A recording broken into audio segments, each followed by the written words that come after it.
Jadi baik, perkenalkan nama saya Andika Hendrikus Balsano Banda, NIM 2020 11 0161, Prodi Akuntansi. Di sini saya akan menjelaskan tentang saham dan obligasi sama piutang usaha dan persediaan. Langsung saja pada materi saham dan obligasi. Ketika Anda ingin melakukan investasi, pastikan Anda memilih dengan tepat. Dalam melakukan investasi, ada dua jenis investasi yang cukup populer namun masih belum diketahui perbedaan-perbedaannya. Kedua jenis investasi ini adalah saham dan obligasi. Banyak orang atau investor pemula belum memahami perbedaan saham dan obligasi. Secara umum, saham dan obligasi memiliki tujuan yang sama, yaitu untuk menanamkan modal atau dana untuk mendapatkan pundi-pundi keuntungan dari perusahaan. Sebelum membahas perbedaan saham dan obligasi lebih lanjut, Anda harus memahami terlebih dahulu pengertian dan perbedaan saham dan obligasi secara umum. Saham adalah bentuk pemilikan individu atas aset sebuah perusahaan yang biasanya berbentuk dokumen. Pemilik surat saham berhak atas keuntungan yang didapatkan perusahaan sesuai dengan jumlah lot saham yang mereka miliki. Keuntungan dalam investasi saham ini disebut dengan dividen. Sementara itu, perbedaan saham dan obligasi yaitu obligasi adalah surat utang yang dikeluarkan oleh perusahaan atau pemerintah, lengkap dengan bunga serta informasi jatuh tempo pembayarannya. Surat ini merupakan sebuah bukti perjanjian peminjaman dana sekaligus besaran bunga yang harus dibayarkan oleh pihak penerima obligasi. Meski perusahaan bisa mengeluarkan obligasi, namun obligasi lebih sering dikeluarkan oleh instansi pemerintahan. Kesimpulan perbedaan saham dan obligasi adalah pemilik saham memiliki hak atas keuntungan perusahaan dan juga hak suara, sedangkan obligasi pemilik hanya berstatus sebagai pemberi utang. Persamaan saham dan obligasi: memiliki klaim atas laba dan aktiva, memiliki hak tebus, surat berharga, perbedaan surat berharga, batas masa berlaku, tingkat keuntungan, dan pajak yang dikenakan. Risikonya untuk obligasi: Anda harus memahami beberapa risikonya seperti yang pertama, risiko gagal bayar. Perputaran uang yang tidak bagus dapat mengakibatkan sebuah perusahaan gagal bayar surat obligasi yang sudah jatuh tempo. Risiko ini besar terjadi pada perusahaan swasta karena beli surat obligasi negara dijamin oleh negara bahwa akan selalu dikembalikan menggunakan dana APBN. Yang kedua, risiko capital loss. Capital loss adalah momen di mana investor merugi karena harga obligasi yang dibanderol lebih rendah dari harga saat membeli. Perubahan suku bunga, persoalan politik ekonomi, permasalahan global, dan kerusuhan dalam negeri menyebabkan peristiwa capital loss. Risiko likuiditas. Surat obligasi cukup sulit dijual kembali dalam tempo singkat. Investasi obligasi dinilai tidak cukup liquid jika terpaksa menjual kembali surat obligasi sebelum jatuh tempo, maka investor akan mengalami kerugian.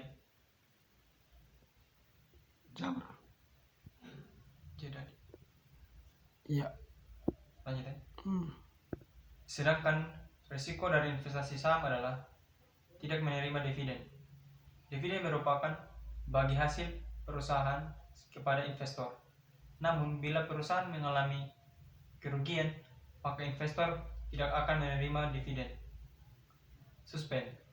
Perusahaan diberhentikan baik untuk sementara maupun permanen oleh BI dan OJK karena bermain curang, seperti menaikkan harga saham dengan cara yang fiktif. Hal tersebut dinilai tidak sportif dan menyalahi peraturan dalam pasar modal.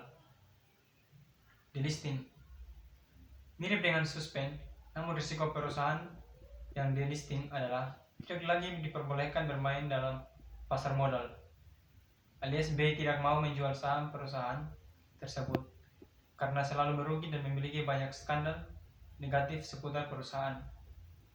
Berikutnya, perusahaan palit. Jika perusahaan tempat Anda berinvestasi mendadak bangkrut, akan berimbas pada gagal bayar.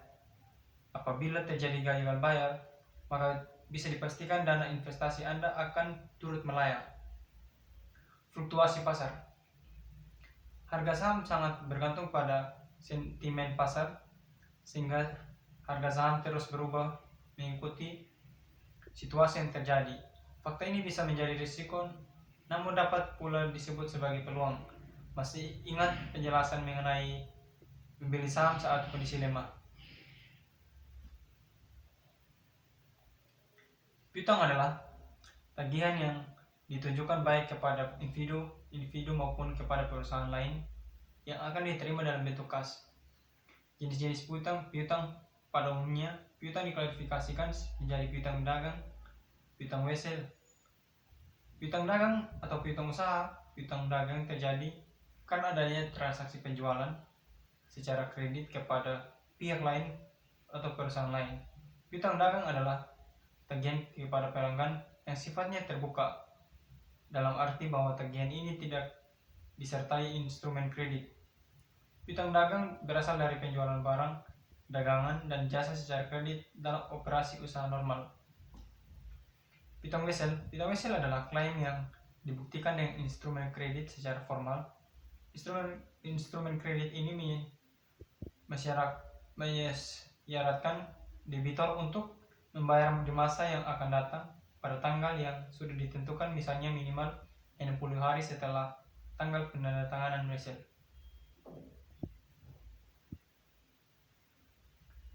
Piutang dagang. Hal-hal yang berkaitan dengan piutang dagang adalah pengakuan piutang dagang, penilaian piutang dagang, perincian piutang dagang. Berikut ini merupakan pembahasan dari ketiga hal tersebut di atas. Pengakuan piutang dagang diakui atau dicatat pada saat yang pertama, perusahaan memperoleh piutang dagang tersebut melalui adanya penjualan kredit. Yang kedua, terjadi retur dan potongan penjualan. Yang ketiga, adanya pelunasan. Misalnya, PT Rahadian pada tanggal 5 Maret 2010 menjual barang dagangan kepada PT Vendri seharga 10 juta dengan termin 2/10 N/30. Pada tanggal 7 Maret ada beberapa barang yang dicatat sehingga dikembalikan kepada PT Rahadian. Bila dihitung barang yang dikembalikan tersebut sebesar 500.000, pada tanggal 15 PT Rahadian menerima pelunasan dari PT Vendi sebesar saldo tagihannya. Jurnal yang dibutuhkan untuk mencatat transaksi-transaksi tersebut adalah sebagai berikut. Piutang dagang 10 juta pada penjualan 10 juta. Untuk mencatat adanya piutang karena penjualan kredit, 7 retur penjualan 500.000. Piutang dagang 500.000. Untuk mencatat adanya retur penjualan kas 9.310.000. Potongan penjualan 190.000, 2% kali 9.500. Piutang dagang 9.500. Untuk mencatat adanya pelunasan piutang. Catatan potongan biasanya diberikan oleh produsen kepada distributor atau grosir, atau dari grosir kepada pengecer, dan jarang diberikan dari pengecer ke konsumen.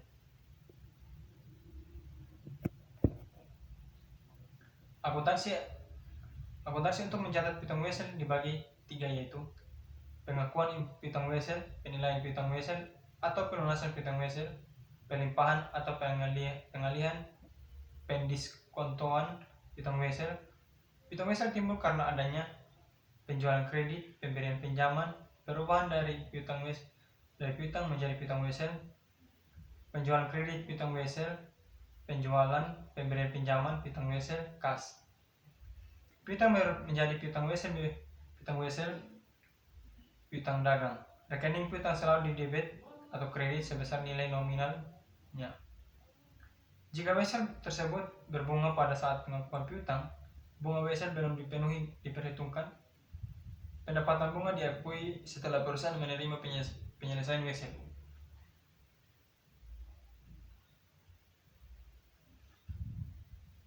Berikut ini contoh akuntansi untuk piutang wesel yang meliputi 3 transaksi.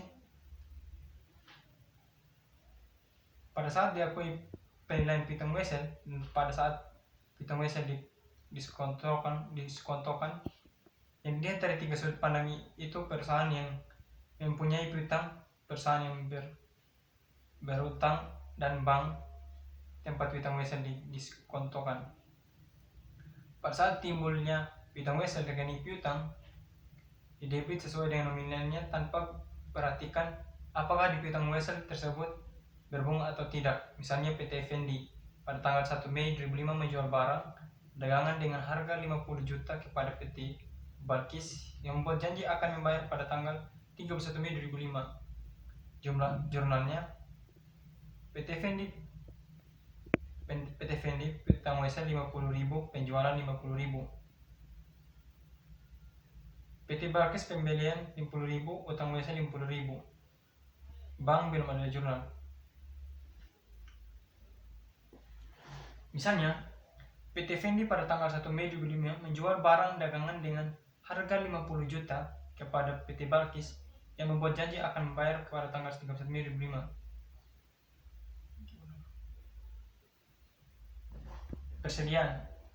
Persediaan adalah jumlah produk yang dimiliki perusahaan yang bersedia untuk dibeli. Kumpulan barang ini pada akhirnya akan dijual kepada pelanggan untuk mendapatkan keuntungan. Hal ini membuat persediaan dilaporkan sebagai aset lancar di neraca perusahaan. Namun perlu diingat bahwa penyimpan persediaan untuk waktu yang lama belum tentu merupakan hal yang baik. Ini karena Anda dapat membayar biaya penyimpanan dan produk berpotensi menjadi usang. Berikut adalah beberapa contoh persediaan. Yang pertama, jumlah pakaian yang harus dijual perusahaan, hotdog yang siap dijual oleh stand hotdog, bahan baku yang dibutuhkan untuk membuat furnitur, cake yang belum selesai di toko roti, bahan-bahan yang dibutuhkan untuk membuat limun untuk stand limun.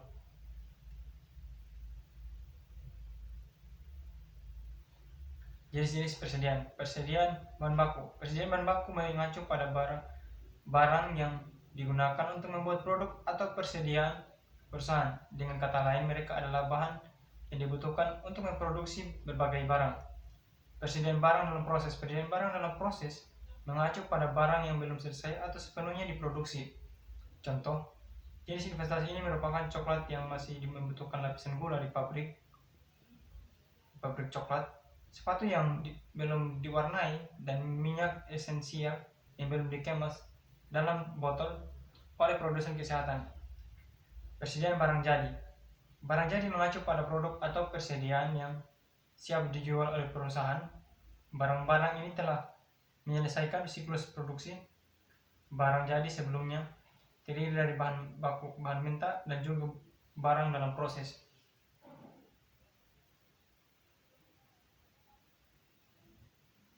Metode first in first out. Metode FIFO menetapkan bahwa barang yang dibeli terlebih dahulu adalah yang pertama dijual, digunakan atau dibuang. Konsep ini bermanfaat bagi bisnis karena semakin tua barangnya, semakin tinggi risikonya menjadi usaha, dan semakin lama perusahaan harus membayar untuk penyimpanannya. Dengan menjual barang-barang tersebut terlebih dahulu, perusahaan lebih siap untuk menyimpan barang-barang baru. Selain itu, tergantung pada itemnya, semakin lama disimpan semakin mudah rusak. Misalnya, jika toko kelontong menjual alpukat, mereka harus menjual alpukat yang tiba di toko terlebih dahulu untuk menghindari jamur, untuk tidak menjual alpukat berjamur kepada pelanggan.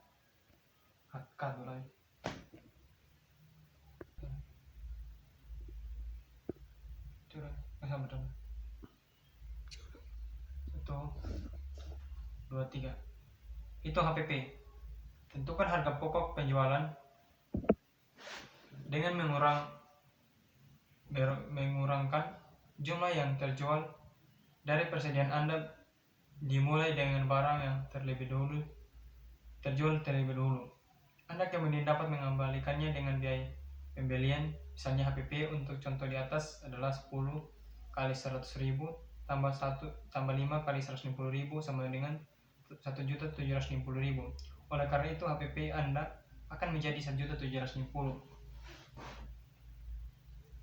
Metode biaya persediaan rata-rata juga dikenal sebagai metode rata-rata tertimbang. Metode biaya persediaan rata-rata, penggunaan rata-rata dari semua persediaan yang dibeli untuk menentukan HPP.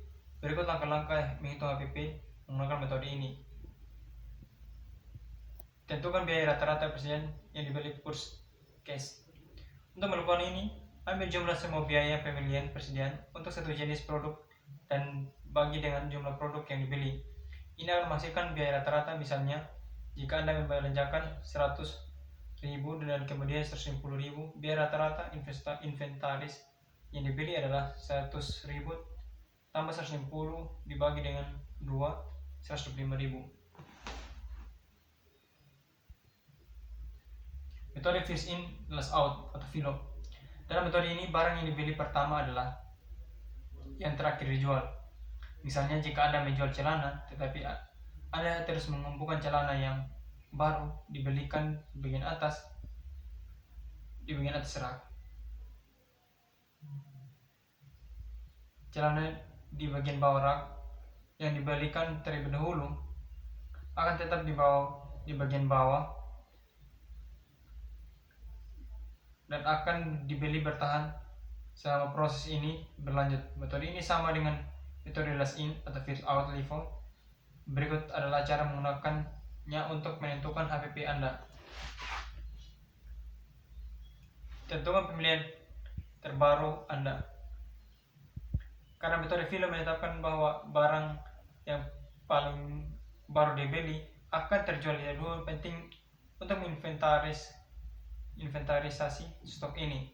Temukan biaya pembelian, tentukan berapa banyak Anda membayar barang-barang ini. Selalu faktur adalah, misalnya Anda mulai dengan inventaris 10 celana seharga 20.000 pada Senin dan 10 celana lagi seharga yang 10.000 pada hari Jumat. Pada hari Minggu Anda menjual 15 celana, totalnya jumlahnya. Untuk melakukan ini, tambahan persamaan biaya setiap set barang yang Anda jual. Misalnya, dengan 10 celana yang Anda beli seharga 20.000, Anda akan mendapat 200.000 karena 10 kali 20.000 sama dengan 200.000. Cara ini yang pertama kali dijual akan digunakan karena kita menghitung HPP menggunakan metode FILO. Setelah ini, ambil 5 celana yang dibeli seharga 20.000 masing-masing dan didapatkan 100.000 karena 5 kali 20.000 adalah 100.000 celana. Celana ini dibeli terakhir. Tentukan 200.000 ke 100.000 untuk mendapatkan COG 300.000.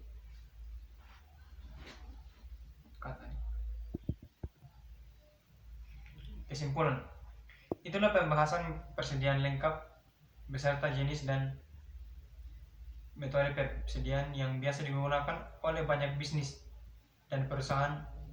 Memantau persediaan agar terus sesuai kebutuhan adalah yang sangat penting jika Anda memiliki bisnis yang menjual suatu barang yang bisa rusak atau kadaluarsa. Masalah lain yang terjadi pada persediaan ketika Anda memiliki banyak cabang dan gudang karena Anda kesulitan memantau nilai persediaan secara up to date. Jika sudah begini, bisnis Anda akan mendapatkan kerugian karena persediaan yang tidak terjual, rusak, atau kadaluarsa. Untuk mengatasi masalah ini, Anda bisa mencoba menggunakan software akuntansi seperti Accurate Online yang memudahkan Anda dalam pengelolaan pembukuan sekaligus operasional bisnis Anda termasuk pengelolaan persediaan. Accurate Online memiliki fitur pengelolaan persediaan terlengkap seperti manajemen stok, multi gudang, multi cabang, manufaktur, pembatasan akses pengguna dan masih banyak lagi. Saya akan melanjutkan untuk nomor 5, metode rekonsiliasi bank. Rekonsiliasi bank adalah proses membandingkan pencatatan dalam rekening kas perusahaan dengan catatan bank. Tujuan rekonsiliasi bank adalah untuk memeriksa ketelitian pencatatan. Selain itu untuk mengecek penerimaan dan pengeluaran yang sudah terjadi di bank tapi belum dicatat oleh perusahaan. Rekonsiliasi saldo awal, penerimaan, pengeluaran, dan saldo akhir bisa dibuat dalam 2 metode, yaitu rekonsiliasi 4 kolom dan rekonsiliasi 8 kolom. Jika dibandingkan dengan rekonsiliasi saldo akhir, maka metode rekonsiliasi 4 kolom adalah perluasan dari metode rekonsiliasi saldo bank untuk saldo kas. Contoh dari catatan kas, saldo 31 Desember 2014 360.800, penerimaan dalam bulan Januari 1.480.700, pengeluaran dalam bulan Januari 2015 1.243.500, saldo 31 Januari 2015 614.000. Saldo 31 dari laporan bank, saldo 31 Desember 2015 381.000, penerimaan selama bulan Januari 2015 1.408.700 rupiah, pengeluaran selama bulan Januari 2015 1.789.800 rupiah, 1.243.100 rupiah, saldo 31 Januari 2015 546.700 rupiah. Simpan.